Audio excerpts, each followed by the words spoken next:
Welcome to Restaurant Food Fast with your host, Chuck Brooks. Hey, what's up everybody? We're here today to show you how to cook restaurant food fast. I like watching the cooking shows. The thing that I found that gets me a little frustrated is they don't show you the consistency between recipes. I wanted to show anybody in the kitchen how you can cook restaurant food that you go out and order, pay big bucks for, quickly, easily in your own home. Anybody can do this. Now, I do have a culinary degree. I have worked in restaurants, but that really doesn't matter. This stuff is so easy. I'll show you how to make one basic recipe that'll branch off into infinity almost. Whatever you desire, you're going to be able to create out of these recipes. And today we're going to be starting with a Marsala based recipe, and I'll show you from there just a few different variations. We'll cook the basic Marsala. We'll be done within 15 minutes, and you'll have a wonderful dinner ready for your family.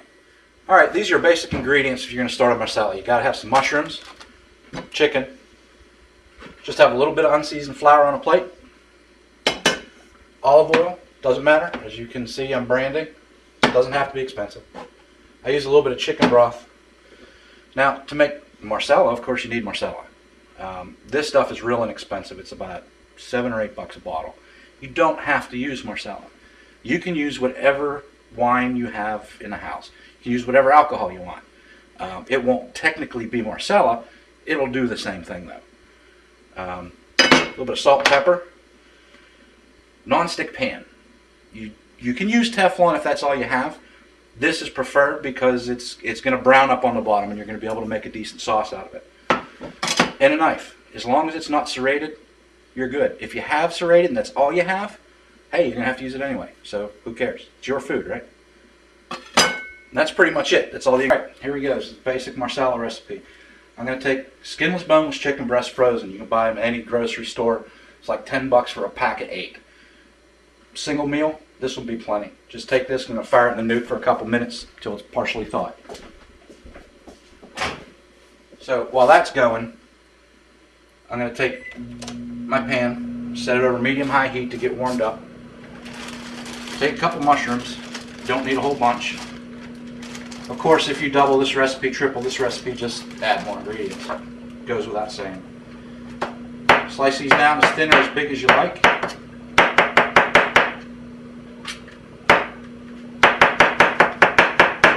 It's not real important. The size on these doesn't really matter. Just remember, keep your fingers out of your way. You don't want to have to go to the hospital because you got yourself fingernails in your food. Take a little bit of chicken stock. Any cup, coffee cup, doesn't matter. Put a little chicken stock in it. Get some hot water. Alright, got your hot water. Make sure it's real hot. It helps the chicken base to dissolve. Just mix that up a little bit. It's not that big of a deal either. If it doesn't all mix, doesn't matter. You're not going to use nearly, if you can see the shot? There's not a whole lot in here, about a cup I guess. You're not going to use that much. Okay, my beeper just went off for my chicken.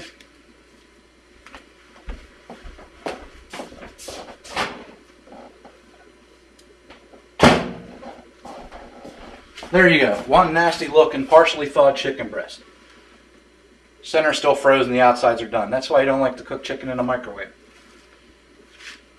Now, for the sake of safety,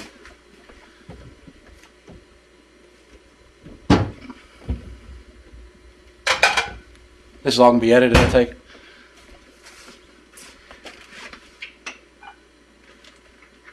Get my mushrooms out of the way. Can never understand. It's all going in the same pan. So why is that going to keep it safe?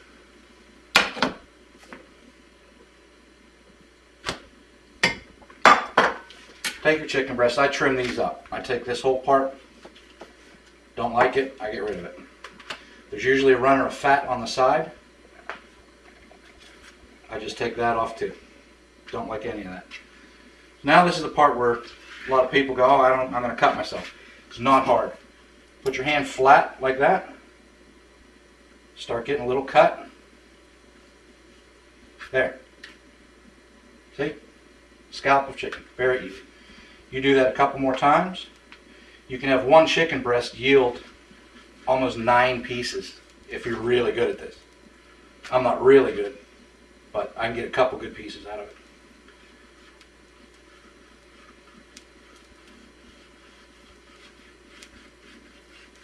Ow! Oh, just kidding. It's not hard. There you go. Now, I don't like using the big full pieces, so when I get these, I cut them in half. That's pretty much it. You got 1, 2, 3, 4, 5, 6 pieces out of one chicken breast. That'll be plenty. Now, this has been heating up, so it's kind of warm. It's about time for the oil.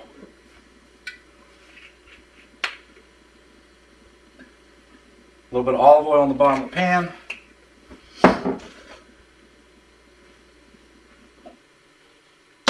It's good to go. Salt and pepper your chicken.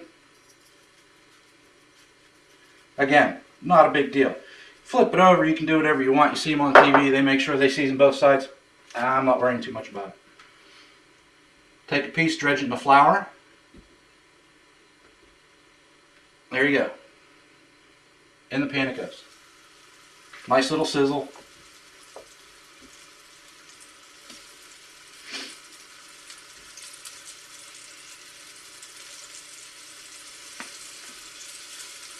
Okay, I don't like to overload the pan because we've got to put mushrooms in it too. So I'll use 3 pieces at a time. Do 2 runs with it. It's really simple. It's really easy. So far, I think anybody can handle that. So as you're cooking this, you don't have to fuss with it too much. Even though this is not a Teflon pan, you can see how this moves. Hot pan, cold oil, it won't stick. What you're looking for is a little bit of browning on the bottom of it. You can use tongs, fork, I don't care what you use. Basically, you're looking for a golden brown bottom. You don't want to burn it.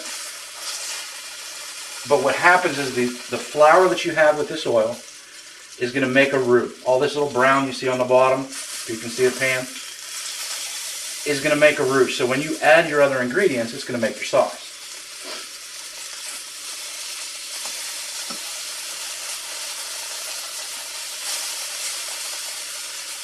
So when these get about done, they're almost there now, is when you want to flip them over and you're going to add some of your mushrooms. Now it depends. If you don't like mushrooms, don't put them in. It's not, it's all up to you. So there, you can see how that's browned on the side. That's what you're looking for. Not really technical. Throw that in.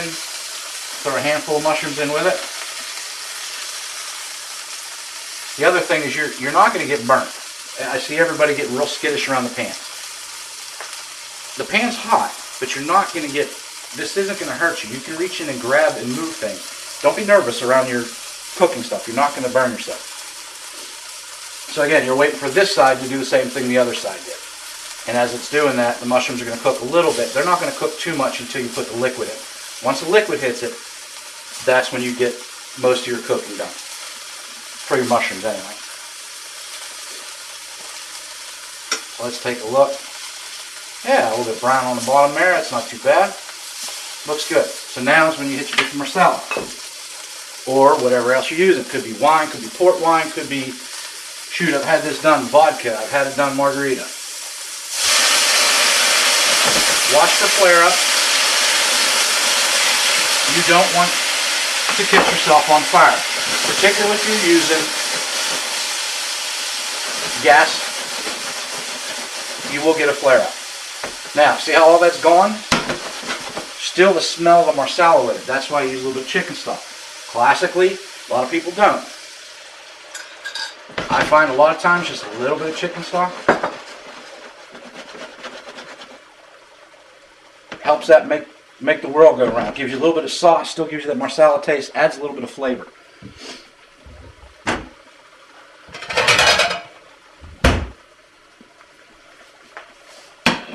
Now all I'm looking for here is a little bit of reduction. I added a bit much of the chicken stock. So see how it's watery? Not a big deal. Crank my heat up a little bit higher.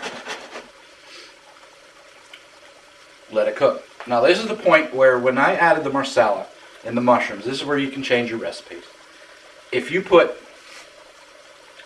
anything else in here, you just change it. It's not Marsala anymore, of course, because you're using Marsala. If you put orange juice and mangoes and papayas in there, you've got an island chicken. If you put anything, salsa and chili peppers, there you go. You got Mexican. You can do this any way you like it. And that's what I don't see on the cooking shows very much. I don't see a lot of the variations that can be done on these recipes. This is a style of cooking. There's only two ways to cook: wet or dry. Dry includes all the oils, sautés, deep fries. That's all dry cooking. Wet cooking is, okay, we started off dry, now it's wet because we added liquid. Now you see how this is thickening up?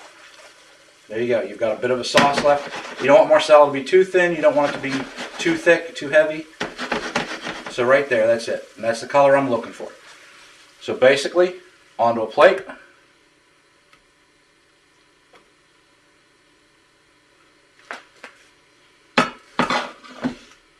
Turn off my heat so I don't kill myself. I top it with a little bit of green. I don't care what it is. Parsley. This happens to be chives. You know, they're dried, of course. You see that?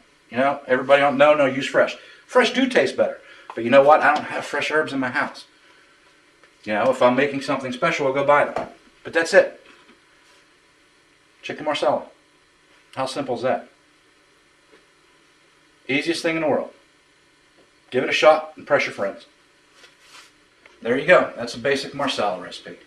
Now, if you take that same recipe and where you go to enter your wet ingredients, your Marsala, if you do simple changes, you change that complete recipe.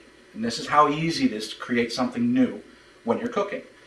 So you take the same basic premise, and instead of adding Marsala and mushrooms, you can add, say, margarita mix and mangoes. And now you have an island chicken. You can take it and add, say, salsa, a wet salsa, and chilies, and now you have more of a Mexican dish. Take and add cream, and then put Parmesan cheese. Now you have an Alfredo base. So as you can see, the possibilities are endless. You can add whatever you want at that wet ingredient stage. It's already going to make your sauce because you have the flour, and you just add whatever you like. I mean, I probably wouldn't do something like sambuca unless you want licorice chicken. If you do, go for it. That's up to you. But you can add anything at any time during that recipe, and you change it from its basic to something completely new. And you've made your own signature dish. Ta-da. That's the big trick in restaurants. All these things cook the same way. Change one or two simple ingredients, completely different recipe. So come on back next week. I'm going to do a basic Romano. Each week we're going to try and do something, a very basic recipe that you would go out and buy and pay money for. I'm going to show you how easy it is to make it. I'm going to try to keep the ingredients real simple, stuff that you may already have. We're not going to go through this huge expense. So come on back next week. We'll show you how to do a Romano. That's a real easy one. Might put 2 recipes in that day.